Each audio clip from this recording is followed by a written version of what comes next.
Hey, what's up guys, it's Darius, and this is Living with Google Pixel 2.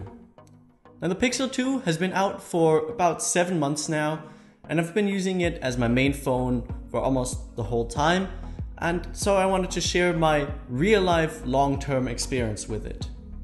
The common theme with Pixel 2 is that it's all about the software and not about the hardware. Let me explain. While the hardware isn't bad, it's far from being amazing or outstanding, but the software makes the phone excel. Without the amazing software, I probably wouldn't even consider using this phone, or I wouldn't have used it for such a long time. Before we have a look at the software, let's address the hardware. I'm a bit torn when it comes to the hardware. On the one hand, the design is definitely my least favorite aspect of Pixel 2.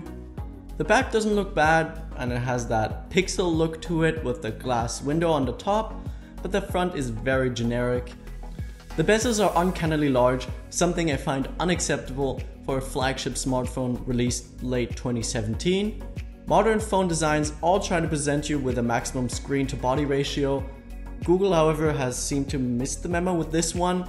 I mean, look at this. Compare it to the new Galaxy S9 or the P20 Pro. It's not even funny how far behind Pixel 2's design is. The Pixel 2 XL, however, looks much better in my opinion.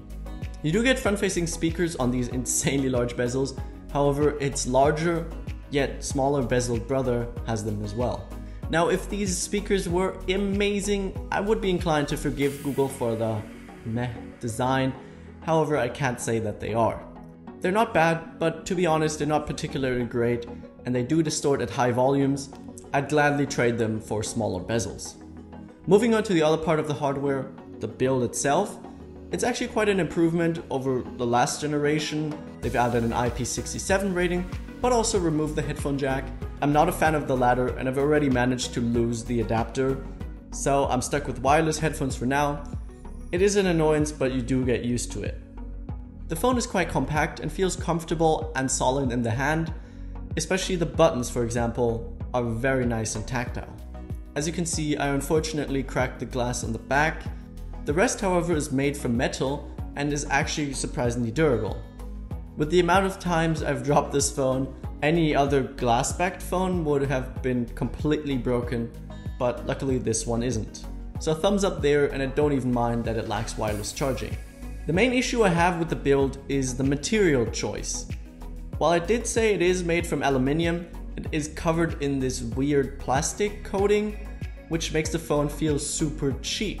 I don't feel like I'm holding a flagship smartphone, and what's even worse is that the material wears down over time. The white one especially gets dirty and scratches very easily. One upside of not being a fancy glass sandwich like most smartphones nowadays is that it's not a huge fingerprint magnet. Speaking of fingerprints, the scanner on the back still works well, the placement is great, and it's still very quick to unlock. The front is also surprisingly durable. I've dropped it many times, even face down.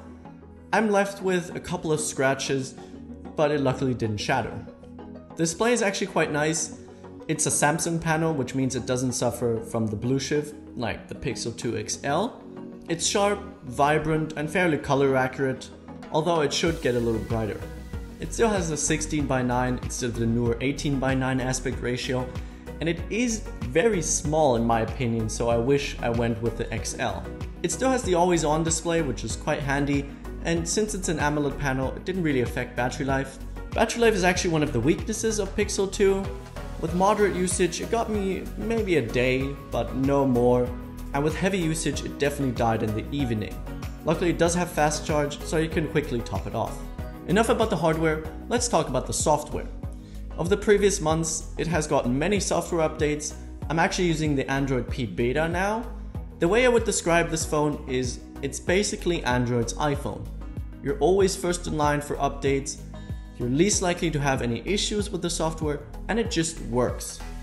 Now I did have some issues over the months, but they were quickly fixed with an update. Performance is still very snappy, although not quite as fast as on day one. Well, what can I say about the software? It's fairly basic, it has some smooth animations, but some might even call it bland because it doesn't have any major features. However, the small little things here and there make me and a lot of people favor it over many other Android skins. For instance, it tells me if I have an appointment directly on my home screen, or it automatically recognizes a song that is playing, or the squeezable sides to launch the assistant. It has many of these little features. One of my favorites is also swiping down on the fingerprint scanner to get to your notification tray. All of these little things are just very smart and make my life a little easier. Moving on to Pixel 2's best feature by far, its camera. Instead of Google going with the trend and adding a second lens, they just kept one and rely on software processing, which works wonders.